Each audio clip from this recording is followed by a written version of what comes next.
kanina lang kinausap kami ng President Pro Tem. Ngayon biglang titindig itong majority leader na biglang he will be ramming down our throats. 10 members of the majority all of a sudden. We're expecting more cooperation and more better treatment for the minority because we're trying to our best to treat you as well because we can make it harder for you. Tiklop si Villanueva at ang mayorya sa Senado. Ha? Di ba nung isang araw, nagdiskusyon si Soto at si Villanueva? Kasi pinipilit ni Villanueva sa Commission on Appointments daw, 12 ang members noon galing sa Senado. Ang 10 galing dapat sa mayorya. 2 lang yung sa minorya.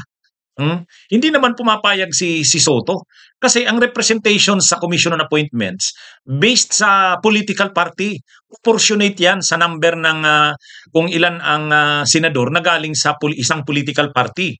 Ay doon pa lang sa PDP, tatlo lang naman ng PDP, si Padilla, si Bato, si Bongo, pero ang members na kaagad sa kanila sa CA, ang dami na. Kaya nagreklamo si Soto.